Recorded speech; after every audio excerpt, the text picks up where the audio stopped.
अभिमन्यु के हाथ में जो इलेक्ट्रोमैग्नेटिक फील्ड मीटर था वो लगातार बजते जा रहा था। उसकी आवाज धीरे धीरे तेज होती जा रही थी।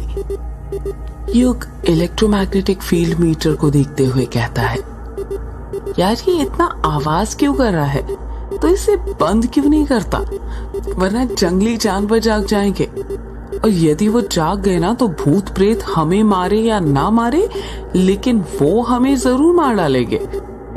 अभिमन्यु चिढ़ते हुए युग से कहता है, युग तू तो ऐसे बोल रहा है जैसे मैं ये सब जानबूझ कर कर रहा हूँ कि डिवाइस अपने आप ही बजता है, और वो भी तब जब आपके आसपास कोई पैरानॉर्मल एक्टिविटी हो रही हो।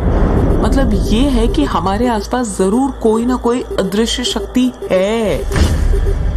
अभिमन्यु इस इलेक्ट्रोमैग्नेटिक फील्ड को चारों तरफ घुमाने लग जाता है, और जिस डायरेक्शन में इलेक्ट्रोमैग्नेटिक फील्ड मीटर से ज्यादा आवाज आ रही थी उस ओर जाने लग जाता है। युग अभिमन्यु को रोकते हुए कहता है, कहाँ जा रहा है तू?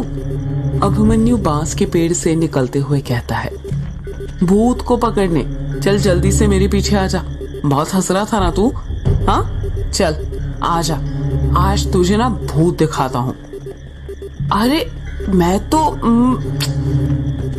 युग अपनी बात पूरी कर पाता उससे पहले ही अभिमन्यु वहां से चले जाता है। युग भी अपना सामान उठाता है और अभिमन्यु के पीछे पीछे जाने लग जाता है। इलेक्ट्रोमैग्नेटिक फील्ड मीटर से आ रही आवाज का पीछा करते करते युग और अभिमन्यु दोनों ने काला झाड़ी जंगल पार कर लिया था और वो कृष्णोई नदी के पास पहुंच गए थे। अभिमन्यु इलेक्ट्रोमैग्नेटिक फील्ड मीटर को हवा में लेफ्ट राइट करते हुए कहता है, आवाज तो यहीं से आ रही है, मतलब भूत यहीं कहीं है हमारे आसपास। युग चिढ़ते हुए कहता है, ये क्या बोल रहा है अभिमन्यु तू? ये भूत भूत कुछ नहीं होते, छोड़िए तेरी मशीन। युग तू 2 मिनट चुप रहेगा? मुझे अपना काम करने दे, समझा? डिस्टर्ब मत कर, हम लोग भूत के बहुत करीब हैं। देखना आज तो मैं उसे पकड़ ही लूंगा।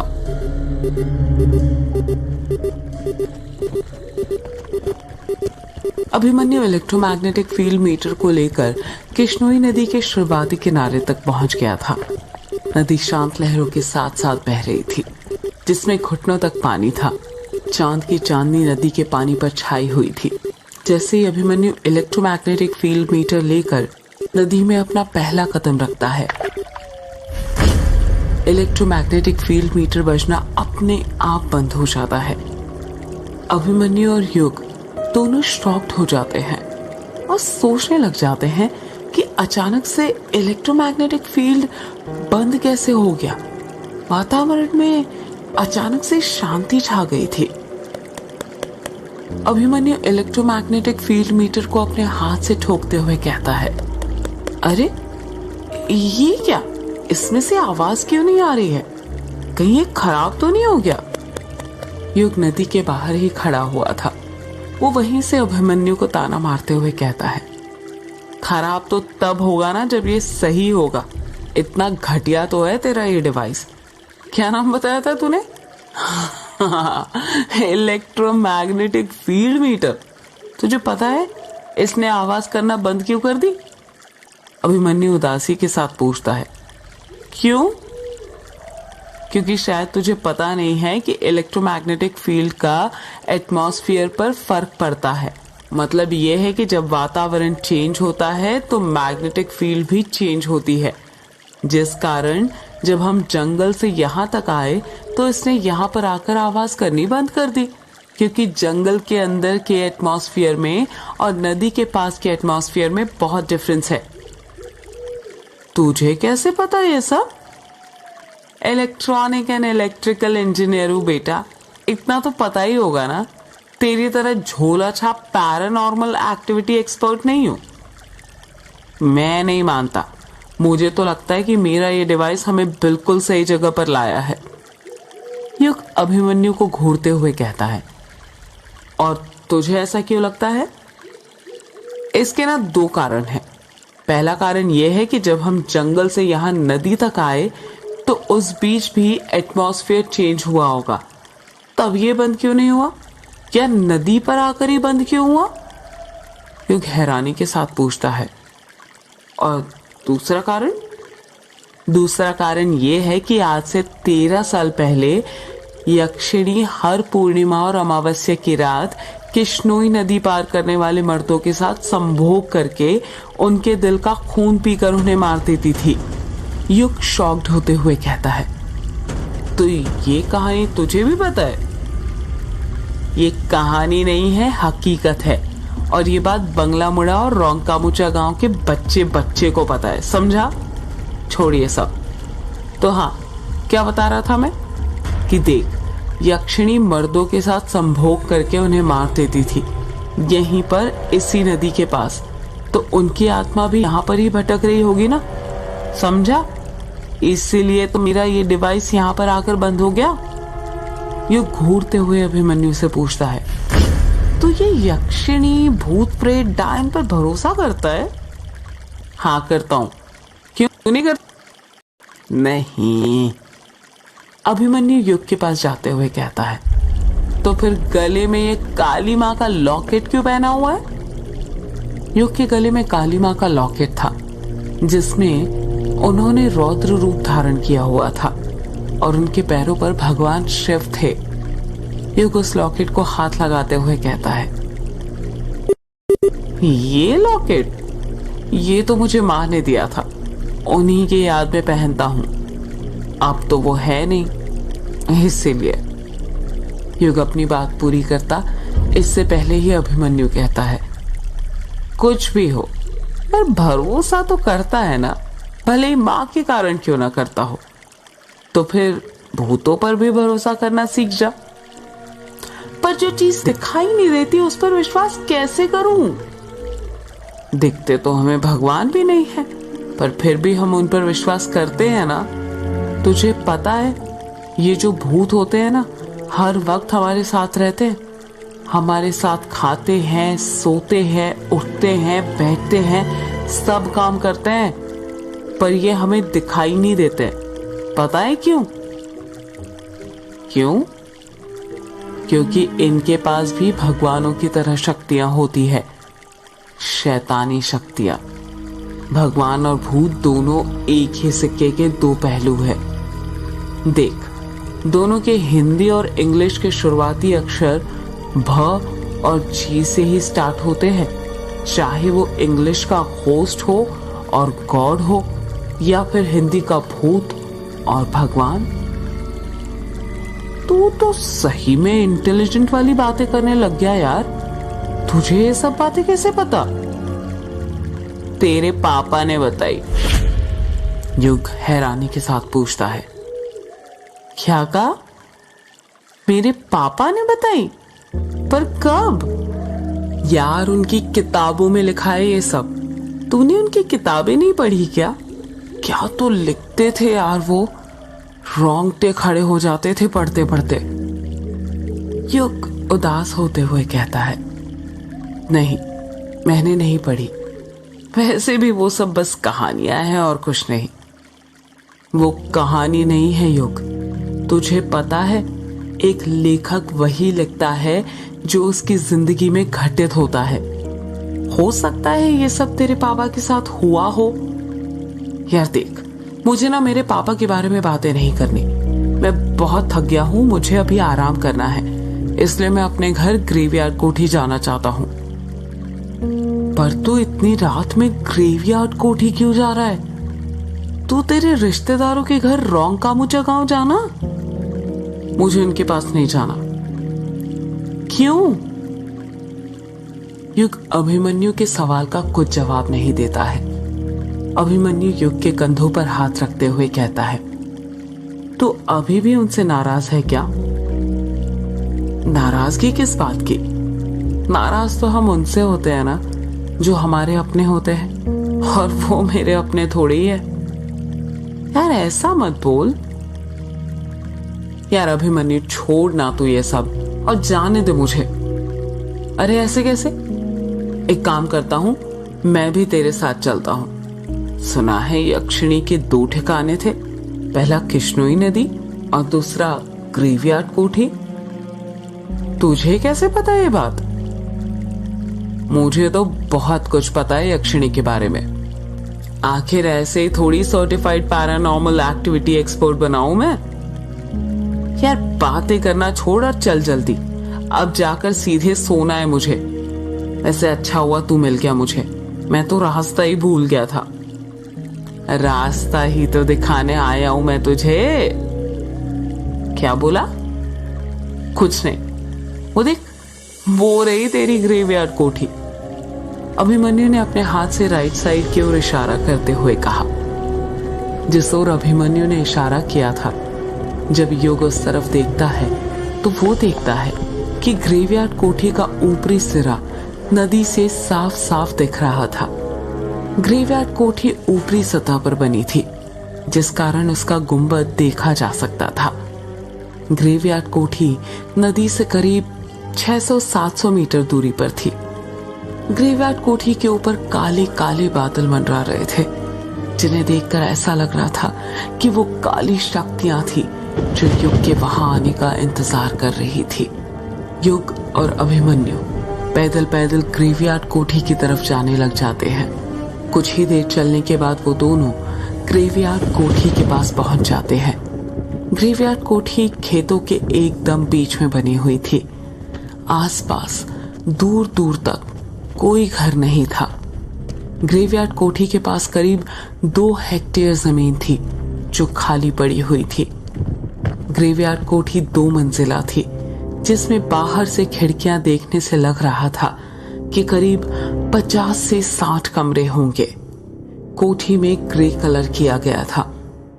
अभिमन्यु ग्रेवयार्ड कोठी को देखते हुए कहता है, यार ये तो किसी फिल्म की हॉरर कोठी जैसी लग रही है। देख, कोठी के ऊपर काले बादल भी कैसे मंडरा रहे हैं ना। युग चिढ़ते हुए कहता है, यार ये फिल्मों की नहीं है, मेरे पूर्वजों की कोठी है जो उन्होंने अंग्रेजों से खरीदी थी। हाँ यार पता है, मैंने डिटेल्स निकाली थी इस कोठी की। ये अंग्रेज लोग भी ना बड़े कमाल के थे। कैसे? तुझे पता है ये कोठी कब और क्यों बनाई गई थी? नहीं, आज से 200 साल पहले 24 अगस्त 1608 में अंग्रेज अपने इंडिया में आए थे। उस वक्त उनका भारत में शासन नहीं था और ना ही उनके रहने के लिए कोई ठिकाना था। जब वो मेघालय में आए तो उन्हें अपने बंगला मुड़ा गांव में भी रहने नहीं दिया गया, क्योंकि ये अंग्रेज गाय सुअर सब खाते थे और हमारे हिंदू धर्म में गाय को देवी माँ की तरह पूजा जाता है। उस वक्त अंग्रेजों के एक जर्नल ने मोटी रकम देकर जमीन खरीदनी चाहिए, पर गांव वालों ने मना कर दिया। फिर क्या हुआ? होना क्या था हम सबको पता है कि इंडिया में लालची लोग तो भरे हुए हैं। उस वक्त बंगला मुड़ा के राजा अंग्रेजों से मोटी रकम भी हथियाना चाहते थे और प्रजा को निराश भी नहीं करना चाहते थे। इसलिए उन्होंने बंगला मुड़ा गांव के बाहर जो कब्रिस्तान वाली जमीन थी वो उन्हें बेच दी। गांव वाले तो दिन में भी वहां पर जाने से डरते थे, पर ये अंग्रेज कहाँ किसी से डरने वाले थे। उन्हें भारत का खजाना जो लूटना था, उन्होंने कब्रिस्तान के ऊपर ही कोठी बना दी। गांव वाले शुरू में इसे लाशों वाली कोठी कहते थे, फिर अंग्रेजों ने ही इसे ग्रेवयार्ड कोठी नाम दे दिया। अच्छा, जब भी दूसरे गांव से अंग्रेज सैनिक आते थे तो उन्हें यहीं पर ठहराया जाता था, यहीं पर खातिरदारी की जाती थी। उनकी अय्याशियों का सारा सामान था यहाँ पर, और यहाँ पर रात रात भर मुजरा चलता था, तवाइफें नाचा करती थी। और तू कह रहा था ना कि ये यक्षिणी नहीं होती। तुझे पता है यहाँ के अंग्रेज अफसरों ने अपनी डायरी में यक्षिणी का जिक्र किया है। यक्षिणी का नाम सुनकर युग चिढ़ जाता है और चिढ़ते हुए कहता है, तेरी ये कहानी खत्म हो गई हो तो क्या अब हम कोठी के अंदर चलें, या रात भर यहीं पर बैठकर कहानी सुनाने वाला है? हाँ चलना, मैंने कहाँ रोका है तुझे? तुझे ही कहानी सुनने में मजा आ रहा था इसलिए मैं सुना रहा था। ग्रेवयार्ड कोठी का दरवाजा करीब 10 फुट ऊंचा था। जब युग और अभिमन्यु दरवाजे के पास पहुंचते हैं तो अभिमन्यु देखता है कि दरवाजे पर एक बड़ा सा ताला लगा हुआ था जिस पर जंग लग गया था। अभिमन्यु ताले को हाथ लगाते हुए कहता है, अरे इस पर तो ताला लगा हुआ है, तेरे पास ताले की चाबी भी है क्या?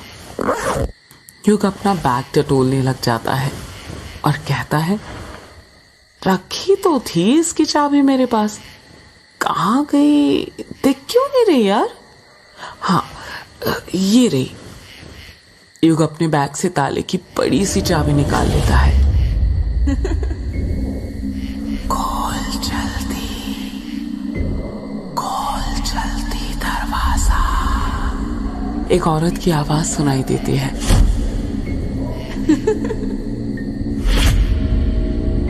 युग हैरानी के साथ कहता है, यार तूने आवाज सुनी?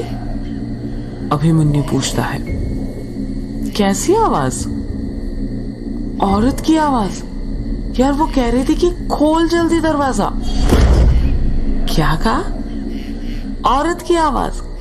लगता है ना तेरे कान बज रहे हैं। अभी तो मुझे कह रहा था कि मैं कहानी सुना रहा हूं, अब तू क्या कर रहा है? चल जल्दी ओपन कर कोठी, मैं भी तो देखूं इसमें क्या क्या राज बंद है। युग चाबी को ताले के अंदर डाल देता है। जैसे ही चाबी ताले के अंदर जाती है, आसमान में तेज बिजली चमकती है। बिजली इतनी तेज चमकी थी कि ऐसा लग रहा था आधी रात में उजाला हो गया हो। युग चाबी को ताले के अंदर घुमाने लग जाता है, पर जंग लगे होने के कारण चाबी घूम नहीं रही थी।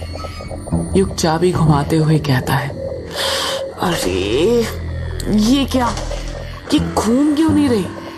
घूम जा, अब खुल भी जा।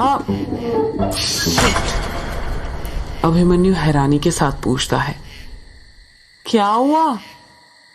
यार चाबी अंदर ही टूट गई। क्या कहा? चाबी टूट गई? पर कैसे? यार इतनी पुरानी चाबी है, ऊपर से जंग लगी हुई थी, तो टूटे ही ना। अभिमन्यु अपने सिर पर हाथ रखते हुए कहता है, तो फिर अब क्या करें? युग कुछ कहता उससे पहले ही एक औरत की आवाज सुनाई देती है, पत्थर उठा और तोड़ दे ताला। युग कहता है, अच्छा आइडिया है, पर तू लड़की की आवाज में क्यों बोल रहा है? अभिमन्यु हैरानी के साथ कहता है, मैंने क्या कुछ बोला, मैं तो तब से चुप ही हूं। युग अभिमन्यु की बात पर ध्यान नहीं देता है। वो पास में ही जमीन पर रखा बड़ा सा पत्थर उठाता है और उसकी मदद से दरवाजे पर लगा ताला तोड़ने लग जाता है। 3 बार पत्थर से ताले पर वार करने पर ही खट से ताला टूट जाता है। जैसे ताला टूटता है, औरत की चीखने की आवाज सुनाई देती है।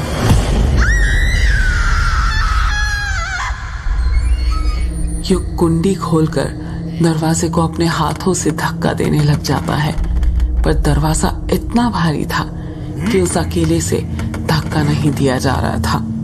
इसलिए अभिमन्यु भी उसकी मदद करने लग जाता है। अभिमन्यु और युग अपनी पूरी ताकत लगाकर दरवाजा खोल देते हैं।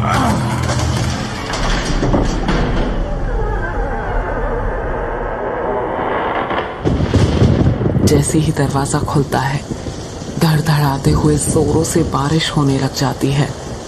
दरवाजा खुलते ही एक औरत की फिर चीखने की आवाज सुनाई देती है।